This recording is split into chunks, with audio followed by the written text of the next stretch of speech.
নমস্কার বন্ধুরা, আমি সুব্রত আর আপনারা দেখছেন সুব্রতস গার্ডেন। বন্ধুরা, আজকে এই ভিডিওতে আমি আমার ছাদ বাগানের সম্পূর্ণ ওভারভিউ আপনাদের সঙ্গে শেয়ার করব। ম্যাক্সিমাম গাছে বন্ধুরা আম এই রকম পাকতে শুরু করেছে। তো আজকে এই ভিডিওতে সম্পূর্ণ ছাদ বাগানের একটি ওভারভিউ আপনাদের সঙ্গে শেয়ার করব।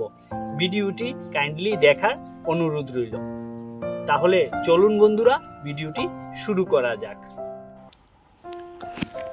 বন্ধুরা, প্রথমে যে গাছটি দেখতে পাচ্ছেন এটি হলো আমার ছাদ বাগানের একটি ব্যানানা ম্যাঙ্গো আম গাছ। বন্ধুরা, এই আমটি খেতে খুবই মিষ্টি এবং যখন পাকে তার কালারটি দেখতেও অসাধারণ লাগে।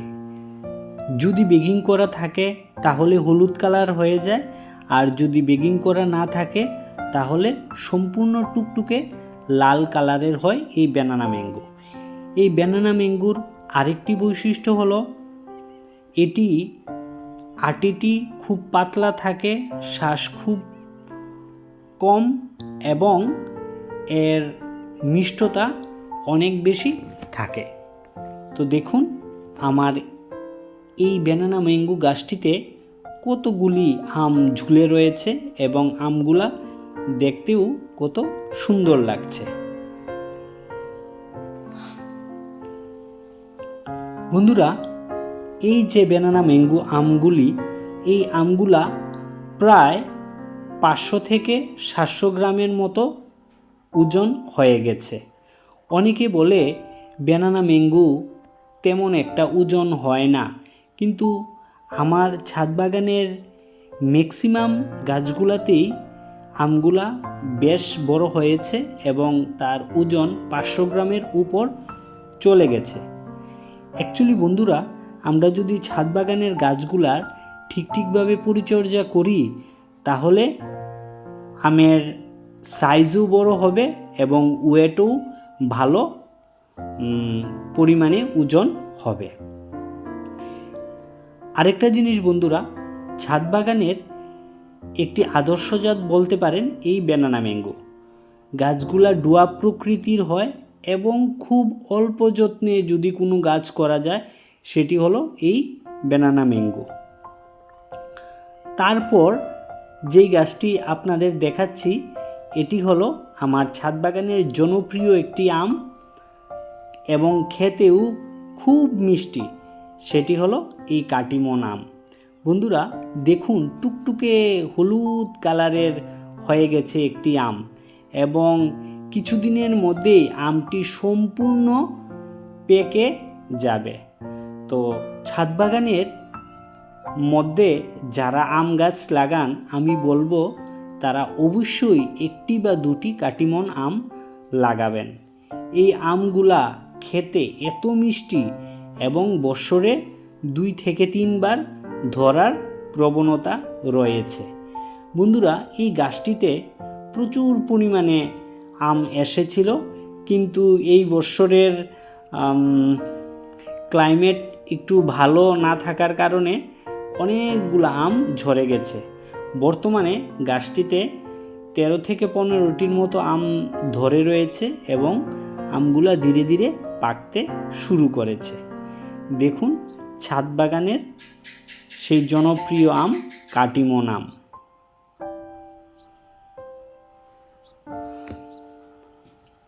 অ্যাকচুয়ালি বন্ধুরা, আমরা তো বিভিন্ন রঙিন আমের দিকে ছুটে যাই ছাদ বাগানে করার জন্য, কিন্তু এই কাটিমন আম বছরে 2 থেকে 3 বার ধরে এবং আম থাকা অবস্থায় আবার মুকুল চলে আসে। যখন বাজারে বা পাড়াতে কোনো ছাদ বাগানে তেমন একটা আম থাকে না, তখন এই কাটিমন আম আপনাদের দেবে এবং বছরে 2 থেকে 3 বার ধরবে। বন্ধুরা, এটি আমার ছাদ বাগানের আরেকটি কাটিমন আম গাছ। এই গাছটির বয়স 1 বছর। বর্তমানে গাছটিতে 4টি আম ধরে রয়েছে এবং গাছটি একটি 15 ইঞ্চি জিও ফেব্রিক গ্রো ব্যাগের মধ্যে রয়েছে। বন্ধুরা, আগের গাছের তুলনায় এই কাটিমন আমটি একটু বড় সাইজের। তো আমি দুইটি নার্সারি থেকে এই দুইটি গাছ আলাদাভাবে এনেছিলাম, কিন্তু এই আমগুলা একটু বড় ধরনের হয়েছে। আবার এই দিকে দেখুন, নতুন পাতাও চলে এসেছে। তো বন্ধুরা, কোনো গাছে যদি আম থাকা অবস্থায় নতুন কচি পাতা আসে, তাহলে এই পাতাগুলা আপনারা অবশ্যই ভেঙে দেবেন। তা না হলে এই পাতাগুলা গাছের অতিরিক্ত পুষ্টি খেয়ে নেবে এবং আমগুলা একটু ছোটো ধরনের হবে। পরবর্তী যে গাছটি দেখছেন, দেখুন, এটি হলো ব্যানানা ম্যাঙ্গো আম গাছ। বন্ধুরা, আমার ছাদ বাগানে মোট 4টি ব্যানানা ম্যাঙ্গো আম গাছ রয়েছে এবং সবগুলাতেই এই বছর ফলন এসেছে। বন্ধুরা, আমগুলা ধীরে ধীরে পাকতে শুরু করেছে। দেখুন, কিছুটা হলদে কালার হয়ে গেছে। জুন মাসের শেষের দিকে এই গাছের আমগুলা সব পেকে যাবে এবং আমার ছাদ বাগানের এই ব্যানানা ম্যাঙ্গো গাছটিতে দেখুন, আমগুলা প্রায় 500 থেকে 700 গ্রামের মতো ওজন হয়ে গেছে এবং কিছুটা বেগিং করে রেখেছিলাম, তার জন্য কালারটি বেশ সুন্দর কালার আসছে। এখন বন্ধুরা বলছি, আমি ছাদ বাগানের গাছগুলার কিভাবে পরিচর্যা করি। অনেকেই আমাকে কমেন্ট করে বলেন যে ছাদ বাগানের গাছগুলার আমি কিভাবে পরিচর্যা করি। অ্যাকচুয়ালি বন্ধুরা, আমি ছাদ বাগানের গাছগুলার একদম সিম্পলভাবে পরিচর্যা করি। প্রথমে যখন গাছ বসাই, তখন 70% সাধারণ মাটি এবং 30% পুরনো গোবর সার দিয়ে গাছ বসিয়ে দিই। তার ঠিক 2 থেকে 3 মাস পর আমি গাছের গুঁড়ির মধ্যে মিক্সড ফার্টিলাইজার, যেটার মধ্যে রয়েছে শিংকুচি, হাড়গুঁড়ো, নিমখোল, বাদাম খোল, সরিষার খোল, পুরনো চালের গুঁড়ো এবং পুরনো গোবর, এইগুলাকে একসঙ্গে 2 মাস 3 মাসের জন্য রেখে দিই এবং যখন এটি ডিকম্পোস্ট হয়ে যায়, তারপরে গাছের গুঁড়ির মধ্যে আমি 3 মাস অন্তর অন্তর, তো বৎসরে 4 বার আমি 200 থেকে 500 গ্রামের মতো এক একটি গাছে গুঁড়ির মধ্যে দিয়ে দিই। এটি হলো আমার আম গাছের ক্ষেত্রে মিক্সড ফার্টিলাইজার প্রয়োগ। তার পাশাপাশি বন্ধুরা, আমি মাসে 2 বার সবজি পচা জল এবং সরিষার খোল পচা জলও গাছের গুঁড়ির মধ্যে দিয়ে থাকি। আমার একটি গাছের পাতাও দেখুন কোনো পুরার দাগ নেই এবং গাছের পাতাগুলা সম্পূর্ণ পরিমাণে হেলদি এবং সতেজ। আমার ছাদ বাগানে একটি গাছের পাতাও এখন অবধি, আম গাছের ক্ষেত্রে বলছি, কোনো ধরনের পোকামাকড়ের আক্রমণ বা পুরার কোনো লক্ষণ নেই।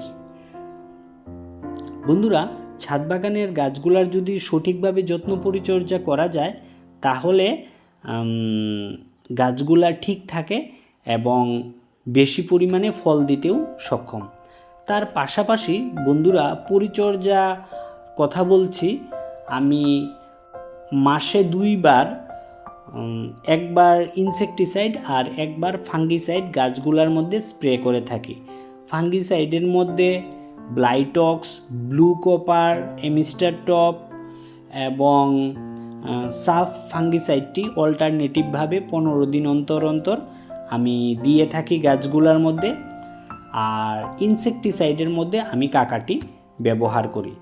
আর আমের যখন কচি পাতা আসে, তখন রাসায়নিকটা একটু ব্যবহার করতে হয়, তার জন্য প্রফেক্স সুপারটা ব্যবহার করে থাকি।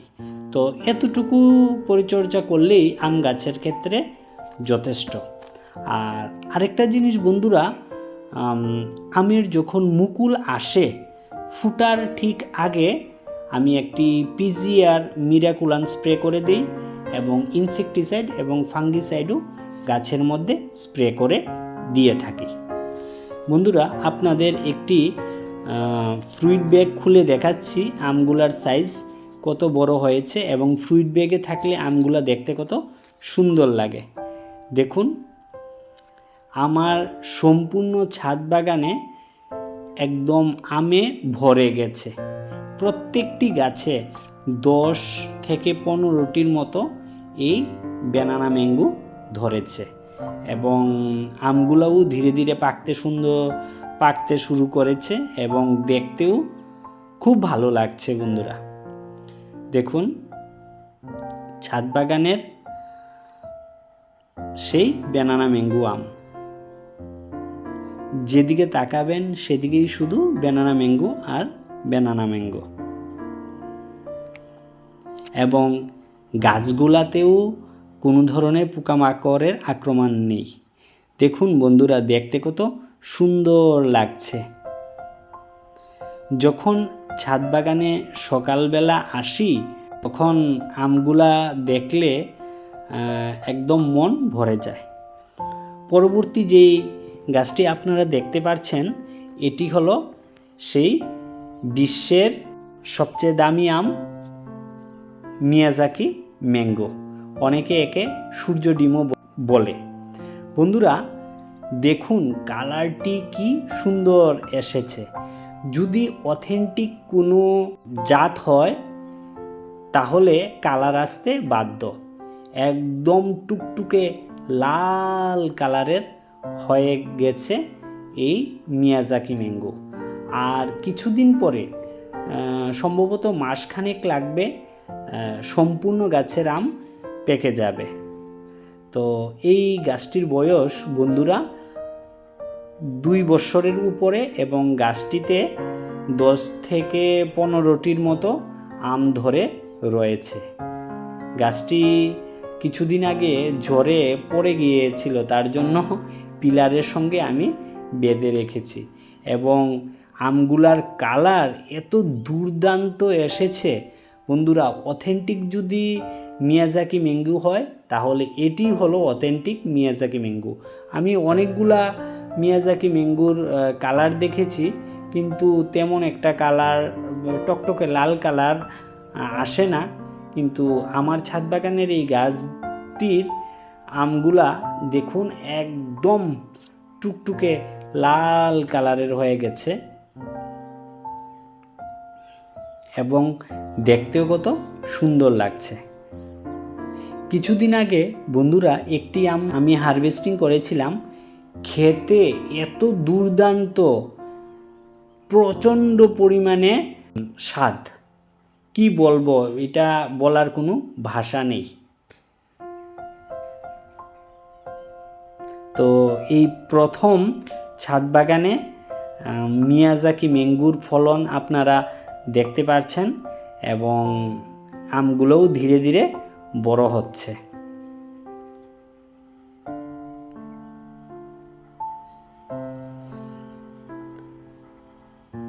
তার পাশাপাশি বন্ধুরা, যখন গুটিগুলা আমের সেট হয়েছিল তখন আমি গাছের মধ্যে 0050 বুরন এবং মাইক্রোনিউট্রিয়েন্ট বলতে দুর্বিগুলটাই গাছের গুঁড়ির মধ্যে আমি দিয়েছিলাম আর কি। আর তেমন কোনো যত্ন পরিচর্যা আম গাছগুলার ক্ষেত্রে লাগে না, এতটুকু যত্ন পরিচর্যা করলেই চলে। তারপর বন্ধুরা, আনারের কয়েকটি কালেকশন আপনাদের সঙ্গে শেয়ার করছি। এটি হলো সেই থাই আনার। থাই আনারের বৈশিষ্ট্য হলো বন্ধুরা, বছরে 2 থেকে 3 বার ধরে প্রচুর পরিমাণে ফলন হয় এবং ফলগুলা একটু বড় আকৃতির হয়। কিছুদিন আগে আমাদের এদিকে প্রচণ্ড পরিমাণে ঝড় তুফান বৃষ্টি হয়েছিল, তারপরে কিছু আনার নষ্ট হয়ে গেছে। অ্যাকচুয়ালি বন্ধুরা, আনার গাছের ক্ষেত্রে ফাঙ্গাসের সমস্যাটা বেশি পরিমাণে দেখা যায়।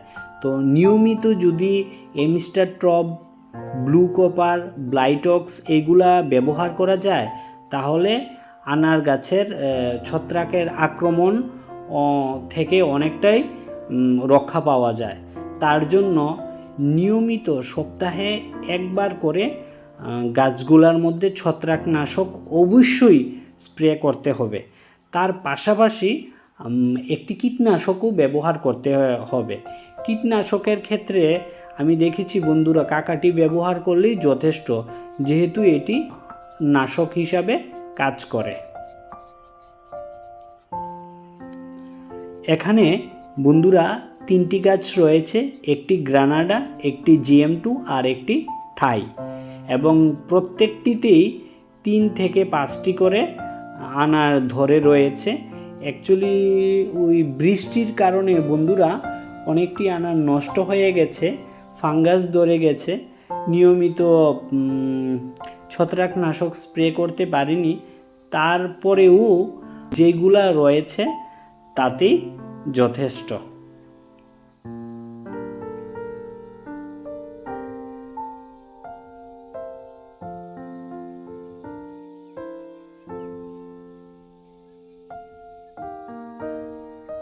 এখন বন্ধুরা আপনাদের সঙ্গে শেয়ার করব আমার ছাদ বাগানের কিছু ইউনিক লেবুর কালেকশন নিয়ে। এটি হলো সবার পরিচিত সেই রাম লঙ্ঘন চায়না লেবু।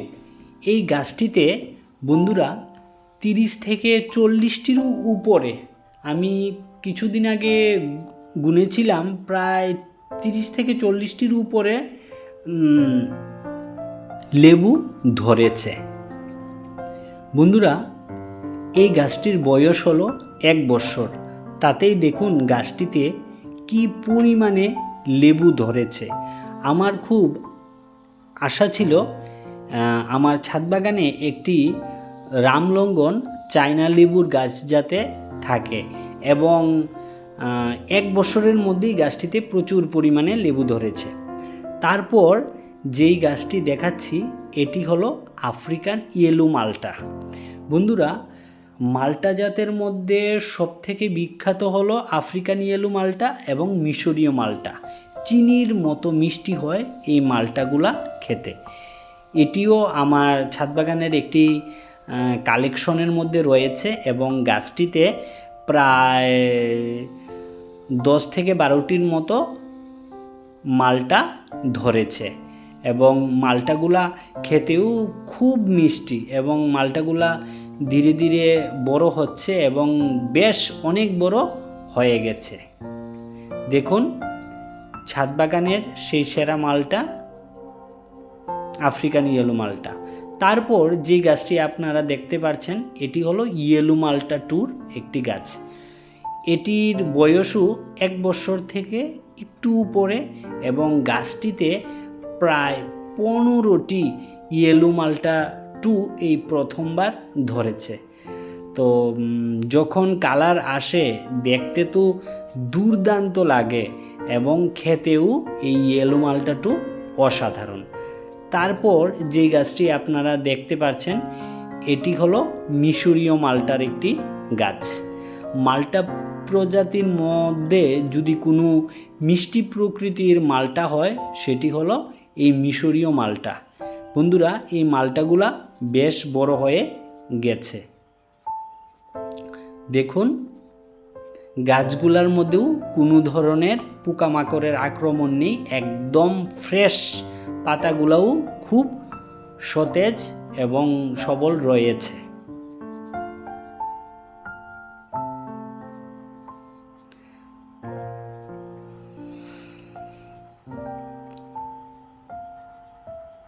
বন্ধুরা, তারপর যেই গাছটি আপনারা দেখতে পাচ্ছেন এটি হলো সেই বিখ্যাত ডেইজি কমলা।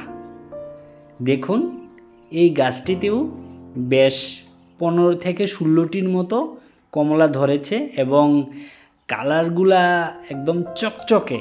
যখন সানলাইট পড়ে তখন এই কমলাগুলা দেখতে এত সুন্দর লাগে। এবং এই গাছটিতে প্রথমবার ফলন হয়েছে এবং ধীরে ধীরে ফলগুলা বড় হচ্ছে।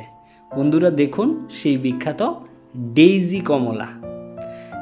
আমি বলবো ছাদ বাগানে এই জাতটি একটি অবশ্যই রাখা উচিত। আর তারপর যে গাছটি আপনারা দেখতে পাচ্ছেন এটি হলো কাটল গোল্ড। ডুয়া প্রকৃতির যদি কোনো গাছ হয় সেটি হলো এই কাটল গোল্ড। দেখুন কাটল গোল্ডটি ধীরে ধীরে বড় হয়ে যাচ্ছে এবং বেশ বড় হয়ে গেছে। তারপর যেই গাছটি আপনারা দেখছেন এটি হলো একটি ছাতকি কমলার গাছ। গাছটি বেশ একটু লম্বা ধরনের হয় এবং এইবার প্রথম গাছটিতে ফলন ধরেছে। গাছটির বয়স 1.5 বছর এবং গাছটিতে 60টি ফল এসেছিল, একটি ঝরে গেছে, বর্তমানে 6টি ফল রয়েছে। তারপর যে গাছটি দেখছেন সেই বিখ্যাত মিশরীয় মালটা। এই গাছটিতেও বেশ অনেকগুলা ফলন ধরেছে। বন্ধুরা ছাদ বাগানে লেবু গাছের পাশাপাশি যদি বিভিন্ন ধরনের সবেদা মালটা গাছ লাগানো যায় তাহলে ছাদ বাগানটি একদম দেখতেও খুবই সুন্দর লাগে। তো বন্ধুরা এই ছিল আজকের প্রতিবেদন। আমার ছাদ বাগানের আম, মালটা, মুসম্বি, সবেদা, তারপর বিভিন্ন ধরনের লেবুর কালেকশন আপনারা দেখতে পেলেন। এছাড়াও আমার ছাদ বাগানের ফল ধরা আরও অনেক গাছ রয়েছে, একটি ভিডিওতে কভার করা সম্ভব নয়। তো বন্ধুরা ভিডিওটি যদি ভালো লেগে থাকে এবং যারা যারা নতুন এই ভিডিওটি দেখছেন তাদের বলবো চ্যানেলটিকে সাবস্ক্রাইব করে পাশে থাকার অনুরোধ জানাচ্ছি এবং ভিডিওটি যদি ভালো লেগে থাকে তাহলে একটি লাইক দিয়ে দেবেন। অ্যাকচুয়ালি বন্ধুরা ছাদ বাগানে বেশি পরিমাণে যদি গাছ লাগানো যায় এবং গাছগুলোর মধ্যে যখন ফলন আসে দেখতে এত ভালো লাগে। আমার ছাদ বাগান যেন ফলে সম্পূর্ণ ভরে গেছে। তো এটাই বলবো, প্রকৃতি নিয়ে থাকুন। দেখা হবে অন্য কোনো ভিডিওতে। ধন্যবাদ।